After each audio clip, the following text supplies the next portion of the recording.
Okay, thank you everyone for coming and good evening. Um, my name is David Rosmarin and I'm the founder and director of the Center for Anxiety in New York. I just remembered, we're supposed to be doing this on Instagram. Just a minute.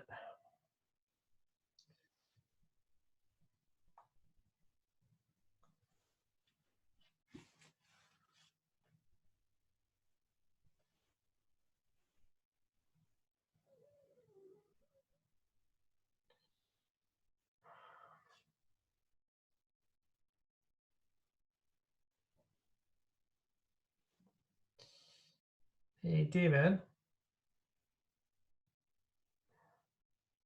Sorry, settings.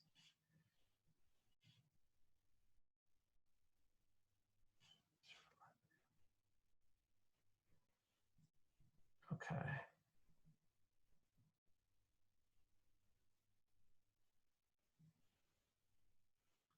I'm not sure if it's recording or not.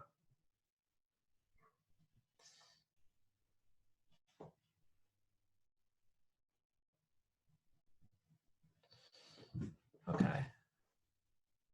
Well, we have 30 people here, so we're gonna get started over here. All right. So again, thank you very much for coming. For the past several years, long before COVID-19, anxiety has been on the rise in a very dramatic way in the United States of America. I want to provide a little bit of context, and this is all before the last week, prior to coronavirus. According to the National Institute of Mental Health, nearly 1 in 5 adults across the country in every year, so at any given time, has a full anxiety disorder. That means that they have significant distress or impairment because of anxiety symptoms. And that's every year. So over the lifespan, it's actually 2 in 5, 40%.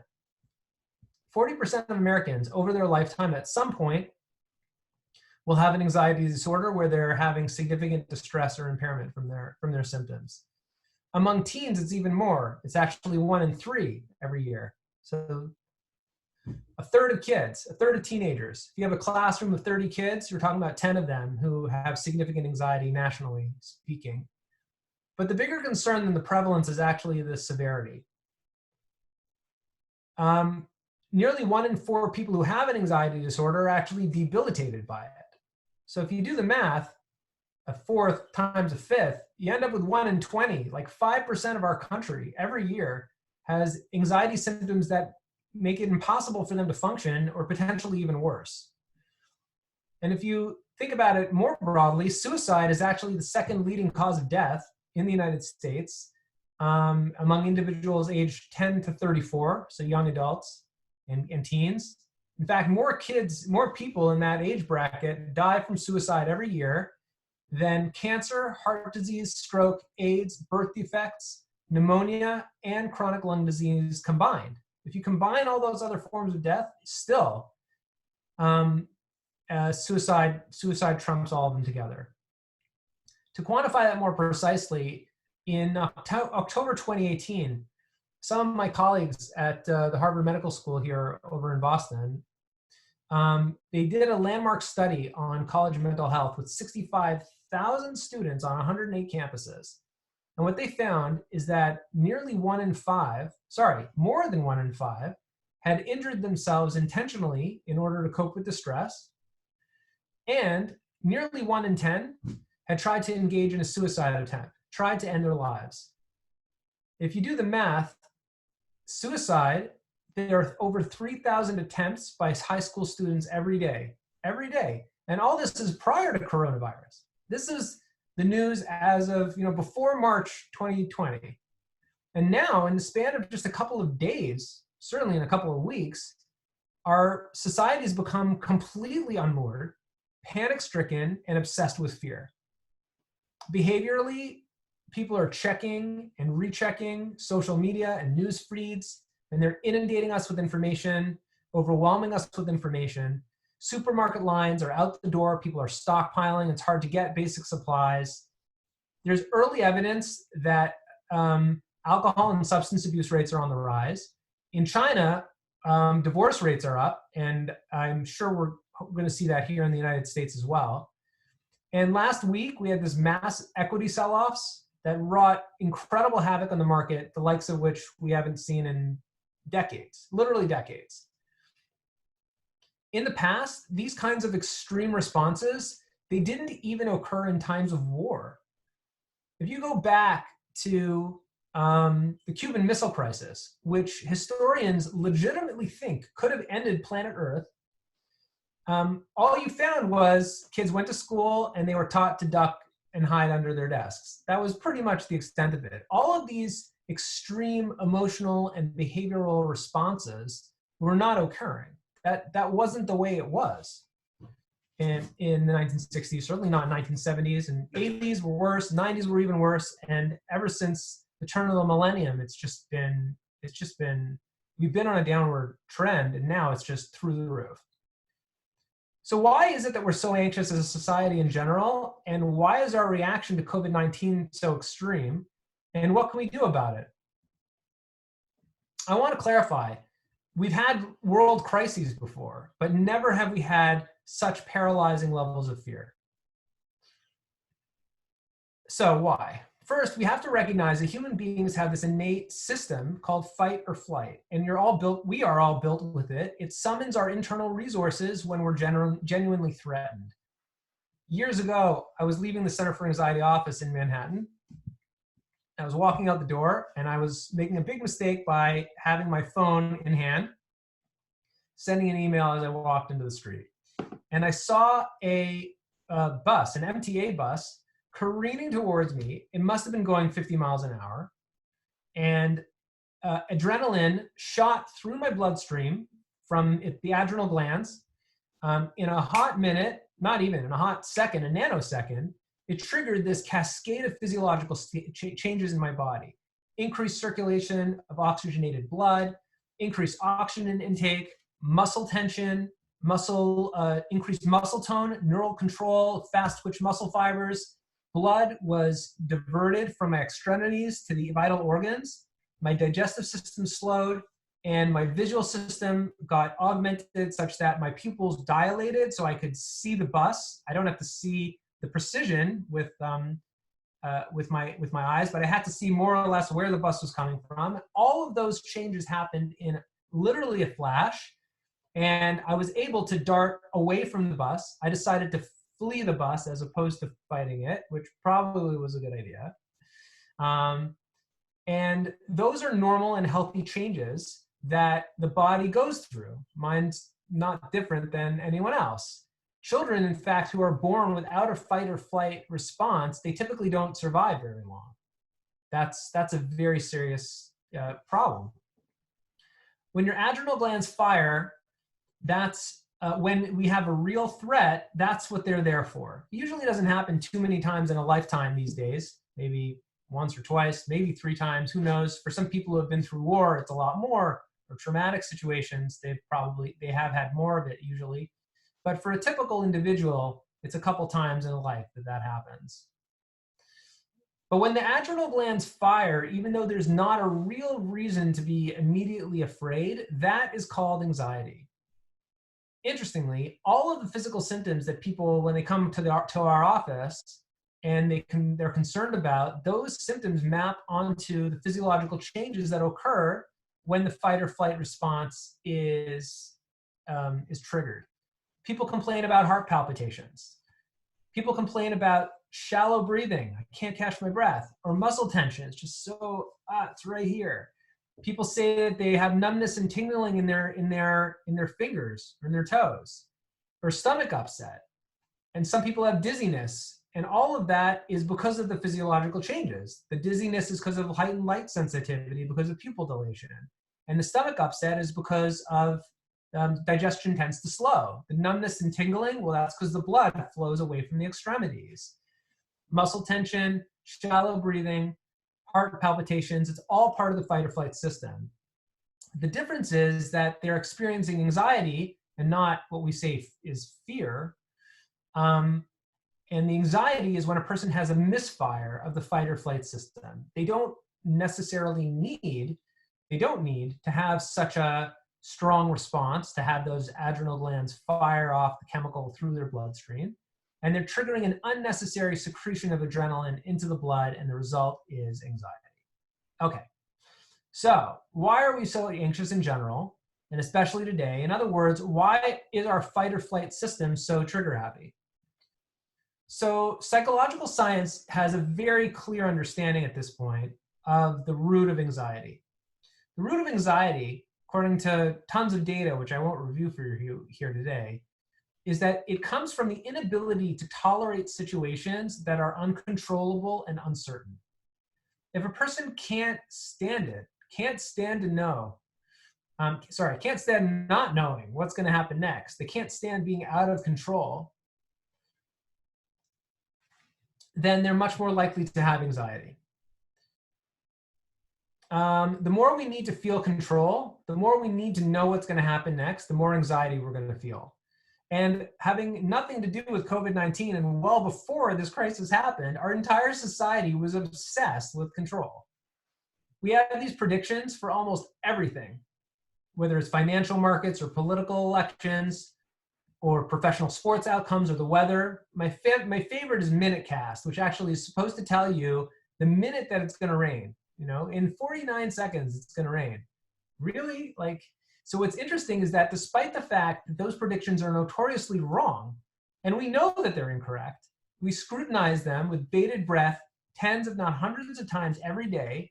It's because we can't tolerate uncertainty. We actually would prefer to predict the future and be dead wrong than to admit that we have no clue what's going to happen next. The reality is we don't know. Would anyone have predicted what happened to the Patriots last year? Give me a break. We don't know what's going to happen next. Our cultural need for control also comes out in avoidance of pain and discomfort. In the United States, every year, Americans spend $5.4 billion on Tylenol, Advil, aspirin, and other over-the-counter medications. $5.4 billion is a considerable sum. In fact, it's so much that the entire sovereign nation of Fiji, which is not a small economy, the entire gross domestic product of Fiji in every year is less than $5.4 billion. We are spending more, just our nation, on Tylenol, Advil, and aspirin than an entire country produces, because we're so dead set on avoiding pain. The reason why, when we feel pain or discomfort, it reminds us we're not in control. Perhaps more importantly, we're allergic to having intense emotions, especially distressing ones. Today, normal mood fluctuations, which many people are just having today, they're perceived as a weakness and that there's something to be avoided. Because when our emotions wax intense, when people are feeling concerned, they judge themselves and they say, hey, I'm out of control. And to some degree, we are. We can't really predict our emotions or control them all the time. And our culture values the avoidance and the suppression of emotions. Put them in a box, put them away, try to medicate them immediately. That's typically a response, a very American response to emotions is, I need to put this out right away with whatever medication it is, as opposed to experiencing it to the fullest and being okay not being in control. Today, our first reaction is to medicalize it and to try to get rid of it, as opposed to experiencing it and letting it be. People expect their emotions to be even-keeled and in check all the time, and when they don't feel that way, then they label themselves or others as ill. The irony, though, the sad irony, is that the more that a person tries to control their emotions, the harder it is for them to actually control their emotions. When we can't accept how we feel, our emotions tend to intensify. So why are we so pain averse and intolerant of uncertainty and quick to diagnose ourselves and quick to take pills? It all comes down to one thing, which is control. Our society is obsessed with control. And all of that was before the beginning of March of this year. As of last week, it is hereby official that nothing is controllable and predictable. Nothing. Nothing at all. It's the craziest world that we're living in today. Anxiety has gone through the roof because our society is struggling mightily against accepting that reality. The reality is that we can't control it. Most people who are not anxious today, in fact, have a very different problem. they're minimizing the threat, and they don't realize that this is very serious. I want to be very clear. There's a difference between accepting the limits of our control, which I'm advocating for, and then pretending that everything is fine when you're being genuinely threatened, which I am not advocating for. If your adrenal glands are firing when you have a threat, that's normal. But if it's only a remote possibility of danger, then that's unnecessary anxiety. The issue here is that if you're not concerned when there's a clear and pleasant danger, then obviously something is not right.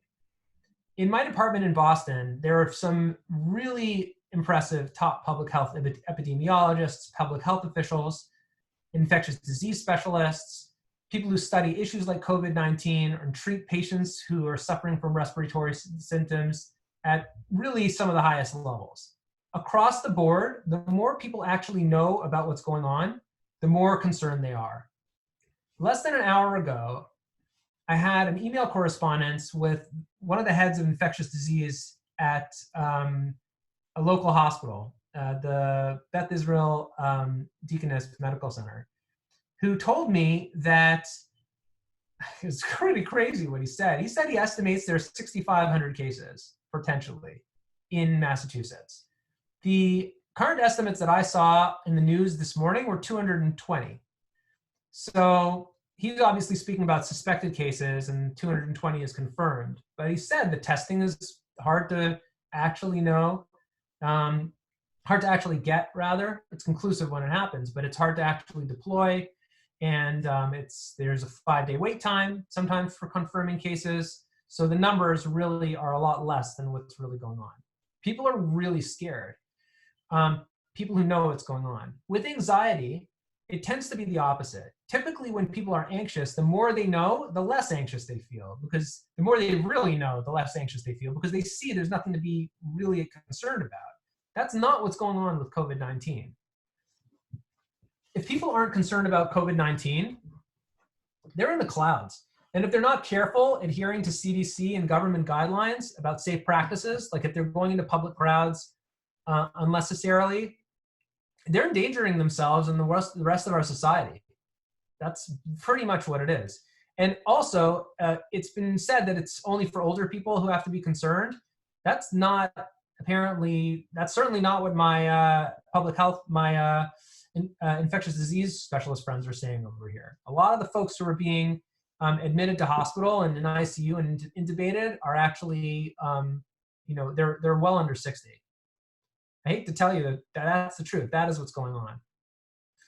But that leaves us all in a big pickle. You probably came here to try to feel less anxious and you're like, great, this guy's making me feel worse. But I'm going to give you a solution here. What is that solution? How can we manage our anxiety? It seems that there are only two options.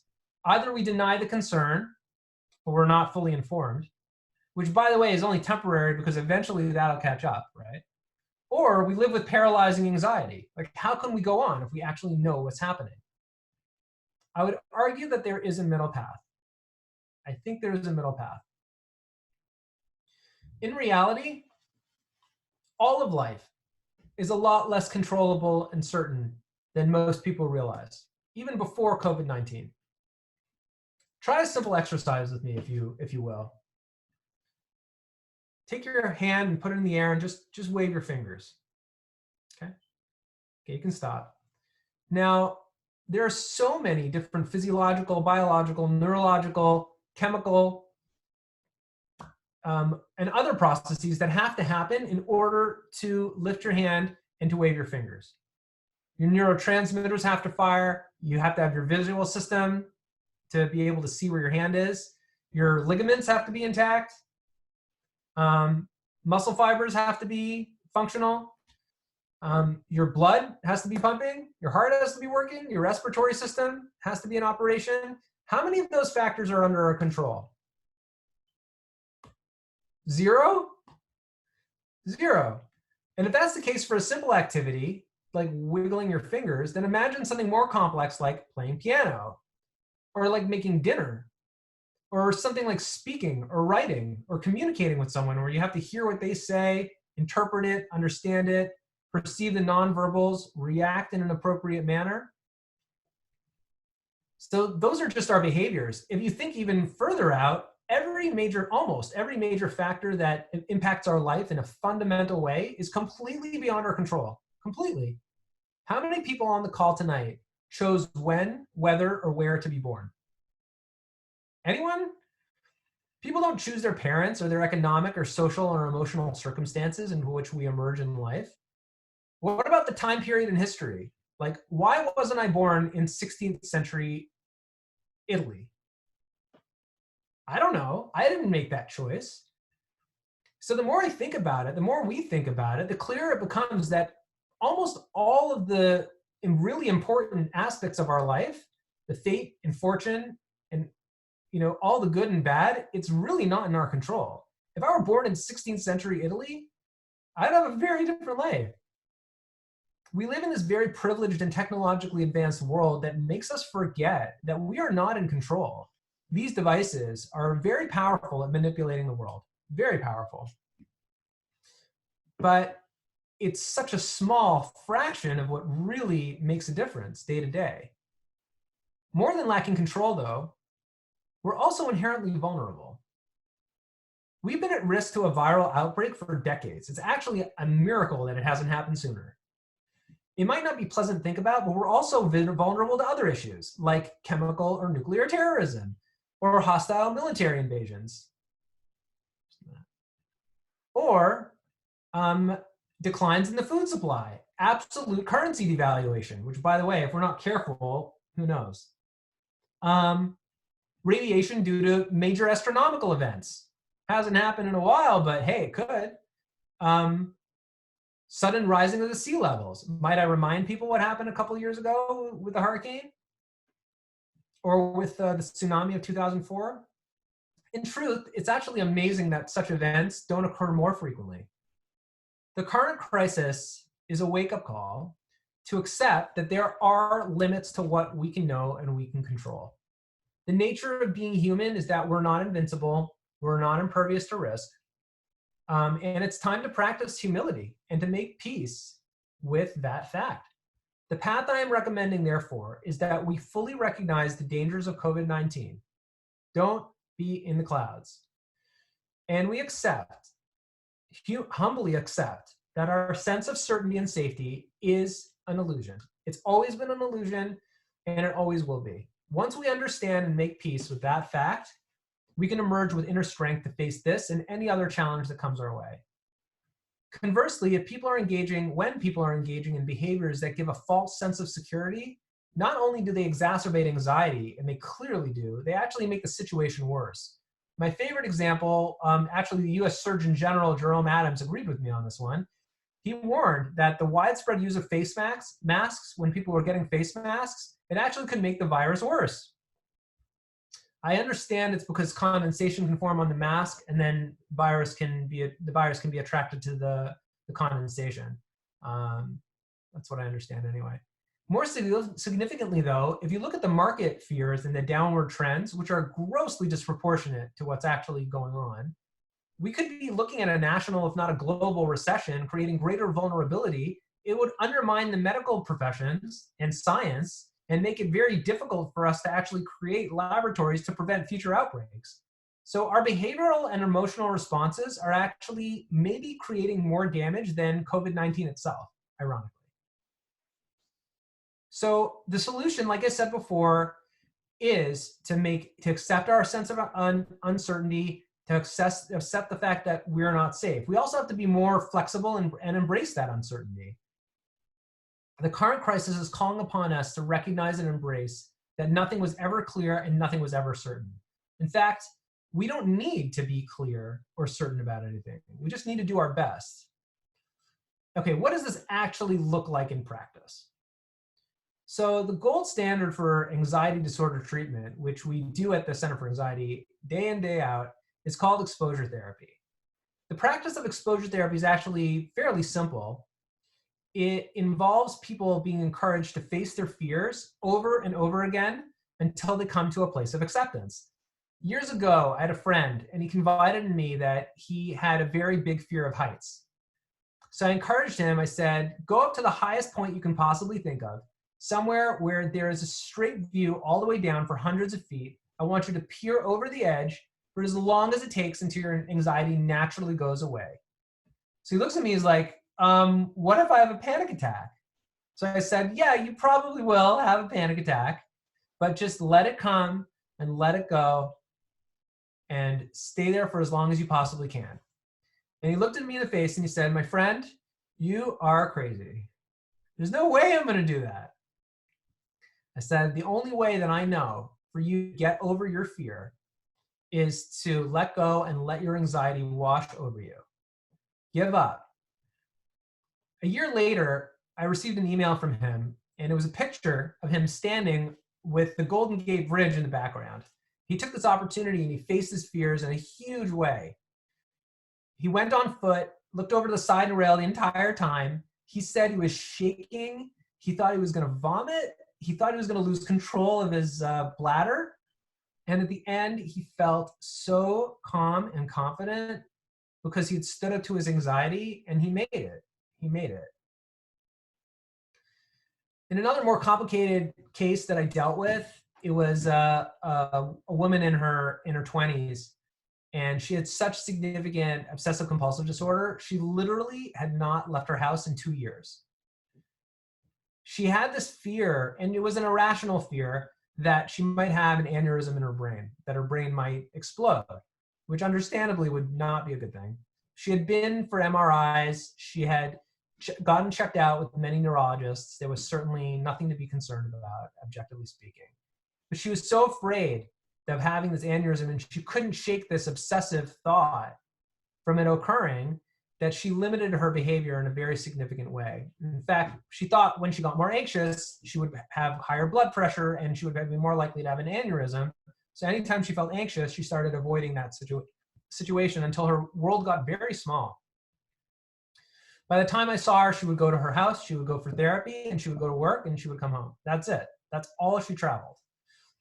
She also had lots of compulsions, tons of them, like 3 pages, single-spaced worth of compulsions when we mapped out every single one. I told her at the outset of treatment, I'm like, this is not going to be fun. This is definitely not going to be enjoyable for you. She said, no, I want to get over this. This is destroying my life. I said, okay. And I pushed her so hard in treatment. She faced every fear, every single fear on that 3-page list. No medication, no relaxation techniques, no avoidances, completely head on. She embraced the possibility of her imminent death in her mind every single day. And she told me it was the hardest thing she had ever done in her entire life. The process took over a year. I was seeing her between once and twice a week for over a year. It was a complicated case. Today, happily married, mother of several children, living in hopefully hopefully coronavirus free. A PS on the story, she had a child years after we did therapy together, who actually had to have some life-saving surgery. And she flew through that crisis because she had been through therapy. She had been through it and she faced up to the fear. She was able to accept it, that she was not in control. It's a possibility that something might happen. And she was just able to walk right through it. She gave up. I'll give you another case, or not a specific case, but for people who have panic disorder. Any guesses? So we have these ways to trigger panic attacks in our office. We have these straws that people breathe through, very uncomfortable. We have, sometimes we'll turn up the heat. We have space heaters to make them feel really hot and flush. Spin them around in a swivel chair, right? Make them feel a little dizzy. Now, of course, people do this voluntarily. We're not forcing them to do it, but we encourage them, challenge them, in fact, to face their fears. And the goal is to help them stand up and say, maybe something terrible will happen and I'm giving up control. For people who have social anxiety, well, we give them an opportunity to speak to a group of people in public. Have them stand up, give a toast. We'll have them sometimes do moderately embarrassing things, like they'll ask for the time after standing under a big clock in a public, or they'll stay stationary at their car, even though the light turns green. Even though the light turns green. In all of these examples, the method is the same. We're helping people to embrace the unknown, to give up control, to accept their emotions, and all of that makes it better. Our clinic in New York is called the Center for Anxiety.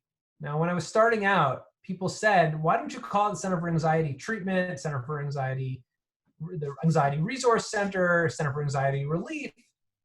And I said, no, the name needs to be Center for Anxiety, because we're not helping people to become less anxious. We're helping people to accept their anxiety. In fact, if they come to us, they're actually going to feel worse at first.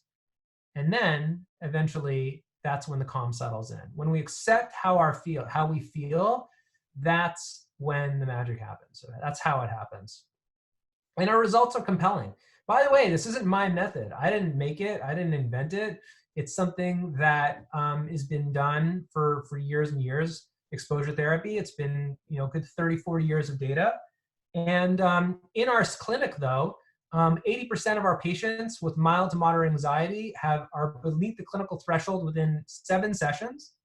And by termination, more than 90% of our patients have clinically significant gains. Now, when it comes to COVID-19, I want to be clear, we're not facing our fears by sending people out into the streets and having parties. We're not sending people out and having them breathe in people's faces or do things that are genuinely dangerous. I would never ask a patient to do something that I wouldn't do myself or have a family member do. But we do ask people, in fact, these days I am encouraging all of my patients and my staff to envision what it would be like for them to get this disastrous virus. It's not fun to think about, but we need to get to a place of mental preparedness and acceptance, and that's far more psychologically adaptive than trying to avoid something in our minds that ultimately we can't control. With COVID-19, we all have to do our part. Social distancing, washing our hands, we all have to do our part. But let's be very clear, we're not in control. I want to conclude on a bit of a spiritual note, actually, and the reason why in my professional life at the Harvard Medical School here in Boston, near to home, I study spirituality and mental health, in addition to my work at the Center for Anxiety. And I'm not an expert in world religions, and I'm not a clergy person. I'm a clinical psychologist. But from the little I know, there's a very common theme that comes up in many world traditions. And that's when it comes to anxiety. The concept of anxiety has been spoken about in many world traditions for eons, actually. And that's the concept of faith and trust in a higher power.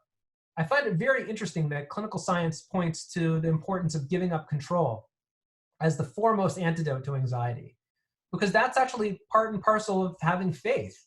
From a spiritual perspective, and maybe I'm speaking beyond my pay grade, but it's my perspective nonetheless. From a spiritual perspective, either people believe that they're in control, or they believe that there's something above them which has that control, which is running the world. I've tried to convey tonight that we don't need to know what's going to happen next. We don't need to be right all the time. We don't even need to be calm. That's a psychological truth. It turns out, though, that actually has a spiritual message to it. And I think a deep message, because it's actually the foundation of faith. There's a saying in Alcoholics Anonymous, which is a 12-step program. It's called mutual self-help programs. It's actually the most common pathway that people have to dealing with alcoholism and alcohol and substance use concerns, which is, it's commonly said in Alcoholics Anonymous, let go and let God. And that's this message for people who are so spiritually inclined, that is, that if we want to be truly calm, then it just seems like good advice, again, for people who have a spiritual bent. But even if you don't, certainly giving up control and tolerating uncertainty and pushing in that direction is the way to go. And that's what's going to get us through the crisis from an emotional standpoint. Thank you very much.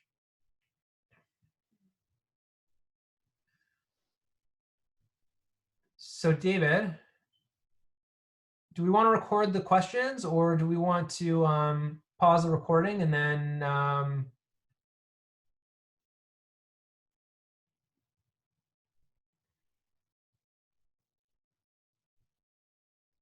David Braid, you there? Hi, everyone. Good evening. I think we'll stop the recording and we'll let questions be kind of confidential. Yeah, I want people to feel free speaking what they want.